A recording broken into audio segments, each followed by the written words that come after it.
Hey painters, would you like to know the all-important lesson number 1 that I'm going to teach a beginner in her very first plein air painting? And more importantly, how it can help you improve your paintings. Well, in this video, I'm going to coach Kate through this beautiful winter barn scene here in Colorado as I explain the most important thing a beginner plein air painter should know.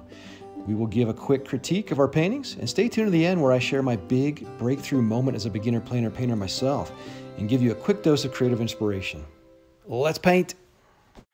Hey guys, this is Kate's first painting, but if she should somehow turn out to be a child prodigy plein air painter, I've got a couple 10 spots here that says this video never sees the light of day. Picking up what I'm laying down? Am I right? Huh? Am I right?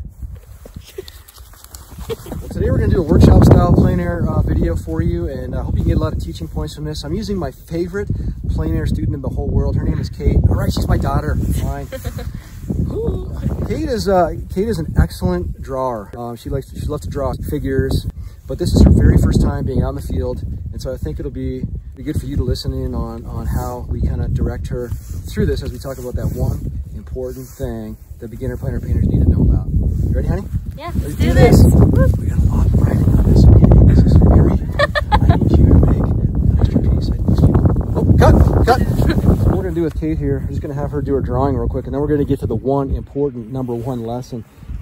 Piece number 1 is gonna be the barn. Piece number 2 will be the hay field surrounding the barn, and then piece number 3 will be that kind of juniper tree forest coming down off the hillside, and then piece number 4 will be kind of this distant hill or mountain off in the background that will help us show some depth and perspective. So good job. Okay, palette view here. We are just going to show you some color mixing here because Kate has really never mixed up oil paint colors before. So this will be very basic, but if you're interested in my thought process through this, take a listen. Here we go. All right, so the darkest dark. I always start my paintings with the darkest dark. And for me, that's the barn. And the things, the windows on the barn, things related to the barn. So, there's red in that barn. So let's start with cad red. Take a little bit of cad red. The opposing color of red is green. So let's make a neutral, a colorful neutral brownish color that barn is. And then so mix up a little green color. So wipe off your brush. Take yellow and blue, yellow and ultramarine blue. So the other yellow, the cad yellow medium, little ultramarine blue. Yep, and just a little bit of titanium white, not much.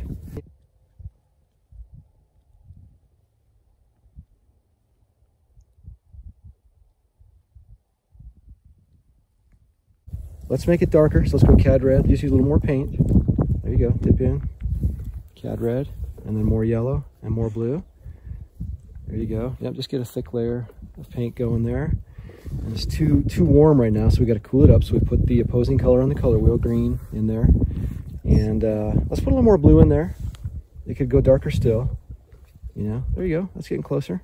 Okay, let's stop there. Let's mix up the color for the field. Okay, so let's start with, it's lighter. So we'll start with a base of titanium white. Good. And then, do you see the field as warmer or cooler, or how do you see the field? A little warmer. Okay. Yeah, so what colors would you put in there? Probably yellow, right? Yep, yellow and orange, yeah. Yep, a little more titanium white. Good. Okay, mix it all around so you can kind of see exactly the 2 colors mixing in together. See what you got. Good. That's pretty close. Dip into some of that green that you have in your barn painting. Yep, pile, and then put that in there just a little bit. Okay. Yep, and just leave it. Don't overmix it. Okay, perfect. Okay, let's mix up real quick those trees up there. So how do you see those trees? Like what color? Well, greenish and a little bit of blue too. Yeah. Are they cooler or warmer? Or both? Or it's cooler to me in some spots. Yeah. Grab some ultramarine blue. Yeah, that top blue. It's a little bit warmer, bluish violet color. Good. Just a little bit of alizarin crimson. A little bit of cad yellow. Yep. And I purposely limited Kate's colors, to the primary colors, a warm and a cool for each primary, so that she just wouldn't be overwhelmed. So, and I'm purposely having her paint with a big number 12 brush so she can focus on shapes and not get lost in the sauce and the details. Okay, good. We've got a few colors mixed up. It needs to be greener though, doesn't it? Yeah. So what would we add to that, do you think? Yeah, a little blue and yellow, I think ought to do it. There you go.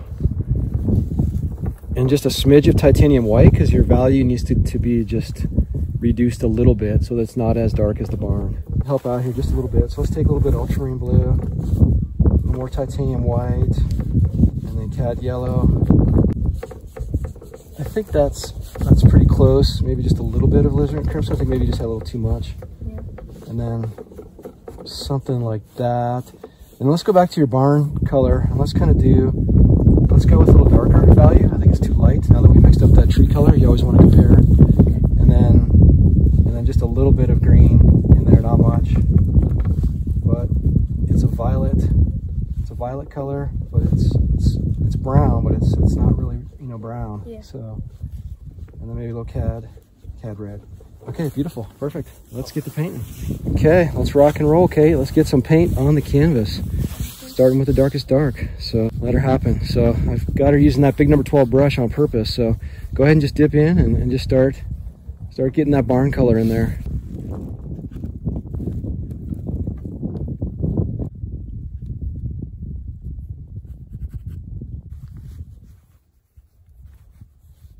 Okay, yeah, okay. It's a good way to start. Just block it in. And then what we can try to do is try to separate the different sides of the barn with their different colors that make it so kind of interesting, you know? So let's start with the front piece. It's a little bit darker or lighter? Lighter. Yeah. And so just you're gonna need to dip into some titanium white and get that in there. Just use the same puddle, same mixture you had, yeah. And do we see that piece as a little cooler? I see it as a little cooler. Yeah. I want to put a little blue in there. So white and blue to get that front old barnwood. 1, 2, 3, 4. And then just adjust. You're going to need a purplish color for the roof. You're going to need a brownish color for the side. Then you go a little lighter on that front piece, and then reddish brown for that kind of front roof part. So I think, you know, as I'm talking to Kate here, and she's getting some paint blocked in for this barn, is that important lesson number one for somebody like Kate, where this is their first time out, is I don't really care if the painting doesn't replicate or look like the scene out there, but if you can learn to paint colors and shapes and values and put them in the right place, then you'll be further ahead than other plein air painters who've been doing this for a few years, you know what I mean? And so, Kate, you just have to kind of focus on painting shapes and colors, right? Mm-hmm. And so I don't want you to tell yourself you're painting a barn. We're not painting, you know, barn wood or a barn. We're painting a geometric shape that has triangles in it and rectangles. And it's sitting right there in the field, and it's pretty dark, and it has it's cool, it's warm, it's dark, and it's light, but that's all we know about it. And so that's how we want to think when we paint all these shapes today. Sound good? Sounds good. Okay, good. Yo, hey, real quick, if you're enjoying this video, could you give me a thumbs up? Hit the thumbs up like button. Appreciate it. Thanks for your support.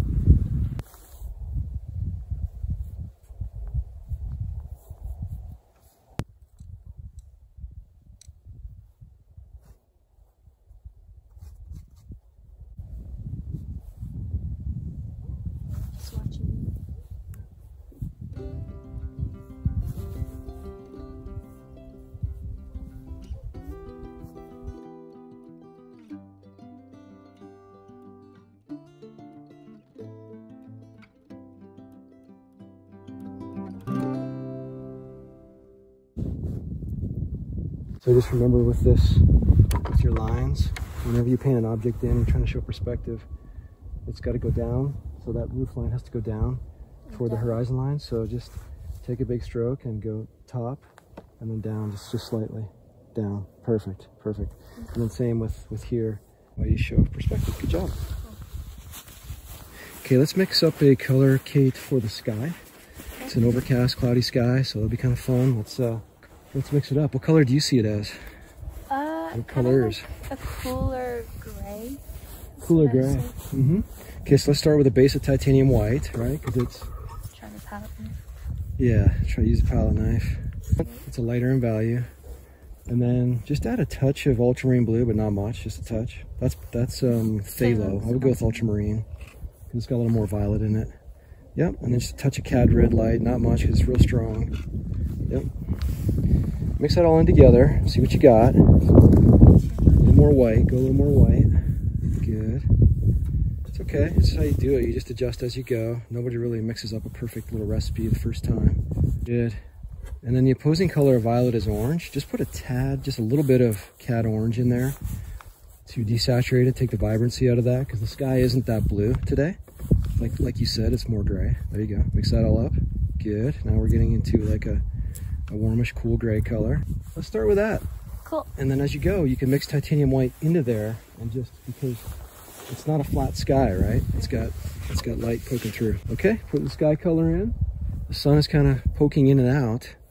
And the other thing, back to our point, you know, lesson number 1 for beginner plein air painters, you know, again, just see these things as geometric shapes and put the right color and value and temperature in the right place. But, you know, I always say it on my videos, and it's worth repeating because it's so important, is that I really try to go after a memory, an impression, and a mood. But, you know, it's plein air painting, especially in the impressionistic style that I do, it's not about replicating a barn and the trees and painting the hay exactly as I see it, the field. It's about what it felt like to be here on this cloudy winter day. It's a very atmospheric, moody afternoon here in southwest Colorado. And so we want our paintings to kind of reflect that when we walk away. When we go back and look at it at home, we want to kind of feel the chill in the air. And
okay, yeah, let's get that hillside in with those trees.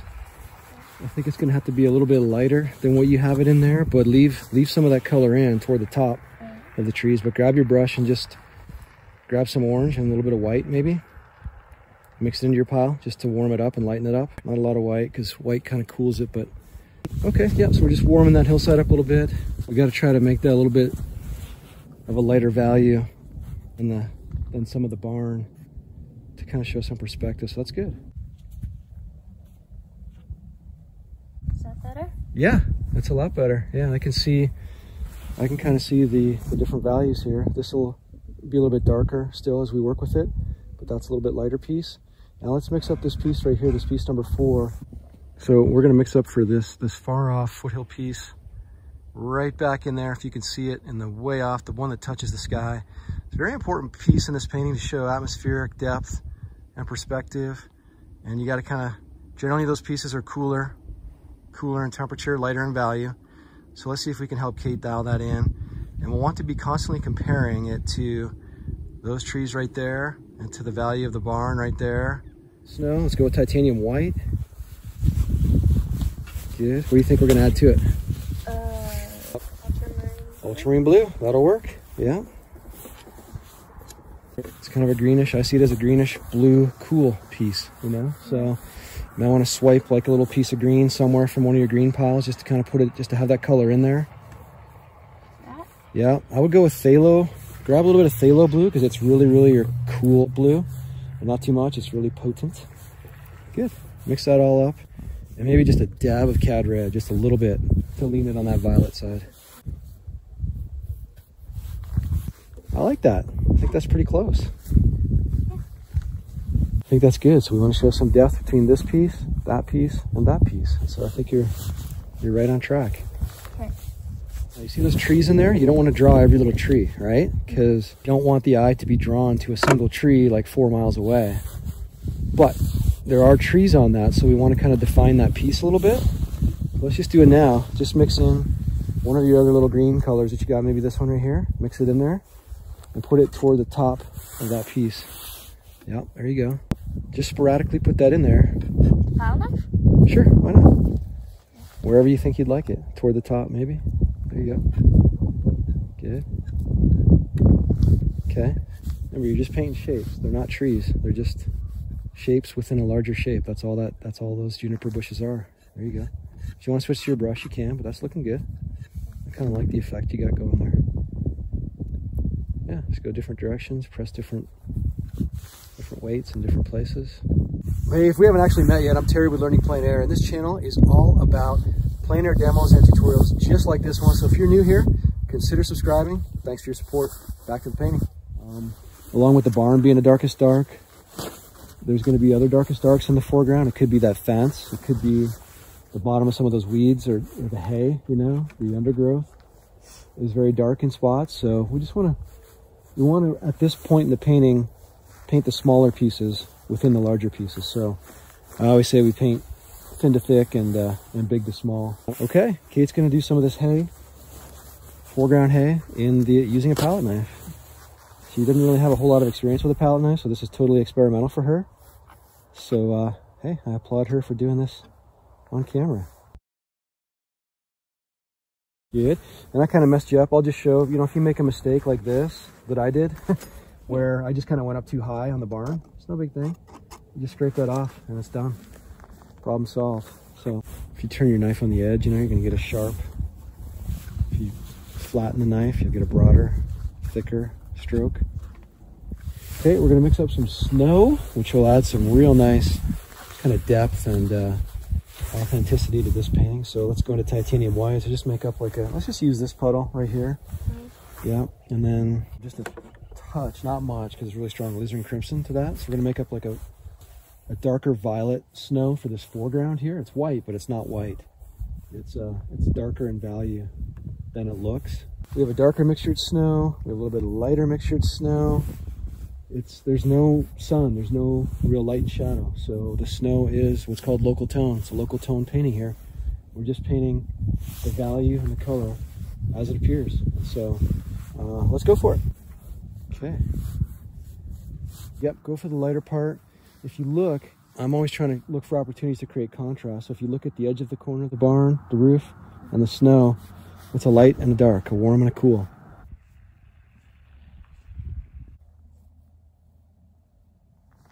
Good.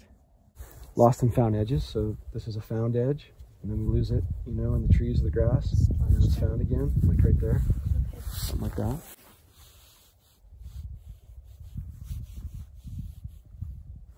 Okay, I'm gonna try to limit myself here to like 30 minutes to finish this. I spent all that time with Kate, and I'm just gonna try to end up with something here before we go home. It's getting cold. Kate's in the car warming up, so here we go. Well, as I attempt to salvage some kind of a painting here before we head home, quick little story. You know, I've mentioned this in other videos, but it was a breakthrough moment for me in my plein air journey during my apprenticeship in Russian Impressionism. It was after a long, hard day of painting. I wrote in my notes, Terry, you've been painting trees and leaves instead of shapes and colors. You know, so if you are painting a tree and you find yourself immersed in the leaf pattern and find yourself, you know, mimicking the brush strokes to look like grass or leaves, trying to replicate and copy, I'd say to you, snap out of it, friend. So I hope this will, you know, be that moment in your plein air journey, right when you're starting, where you can go out and paint and not let the name of an object determine your kind of brushstrokes that you use, and just paint shapes and colors and values. Hey, me again real quick. I've got a couple freebies for you. I've got 2 free private unlisted videos. I'll link them up in the description. One video is on the drawing stage of my paintings, the 4 Ps that I went through with Kate here. And the other is on plein air setup and supply and gear. Put both those in the description. Grab those. It also gives you access to my newsletter, which I send out about once a month or so with tips and techniques. So yeah, the plein air painters that can actually do this in their minds and paint this way, they really make rapid progress. Because their paintings have an authenticity to it, right? It wasn't painted from a formula. When you're not trying to copy something and it's your own, it becomes authentic, and it becomes an original and unique memory, mood, and impression. And those are the paintings, in my humble opinion, that strike a chord with your viewers. Well, if I could give you a little more inspiration, I would say this. If you're thinking about beginning, you know, plein air painting is not too expensive. It's not too difficult. It's not too time consuming. You can do this. There is a method. And hey, I mean, this is the year that you find a relaxing, fulfilling, challenging, rewarding hobby. You know, using your artistic gifts and talents. What do you say? You say you can't afford to? You say you don't have time? I say you can't afford not to. Well, here's a quote that I keep close by. Maybe you can relate. It's, I'd rather be a failure at something that I love than a success at something that I hate. George Burns. Huh? So nice. Got another resource for you. Learning Plein Air group on Facebook. If you're a Facebooker, hop over to Learning Plein Air group. I'll approve you. It's a cool little group where you can kind of get some tips and techniques and learn from other painters and be inspired and educated. Thanks. Well, I'm missing quite a bit of details here to actually call this a finished painting, and by my standards, just running out of time. But as you get near the end of your painting, look at your darkest darks and ask yourself, are they all in place? Make them a little darker than you think they are. Try to create some contrast. You know, walk away saying, hey, did I capture what drew me to the scene in the first place? And putting this dark fence over the light field is a really nice way to kind of do something like that. Okay, let's take a quick little time out for critique here, and let's go into Kate's painting first here. Really loving it. There's a lot to really like about this painting. I think her values are really good, you know. It shows some depth. I think her sky is pretty exciting with those brush strokes, and just the way she realized that there was depth and layering to the sky. And I think her colors are good. Of course, I helped her a little bit with those colors, but I like her brush strokes. I like the barn. I mean, I think it's really well done. And I think for her first plein air painting, she did tremendous and got thicker with the paint as she went on. And it was a learning experience for her. I think she enjoyed herself. Kate, did you enjoy yourself? It was fun. You gotta start somewhere, so yay. Yay, congrats. Awesome job, babe. Yours looks awesome too, Daddy. I like how you did the straw up front. Looks really pretty. Thanks. Yeah, it was a quick one. I mean, probably like 25 minutes of painting. I've got a 12 by 16 here.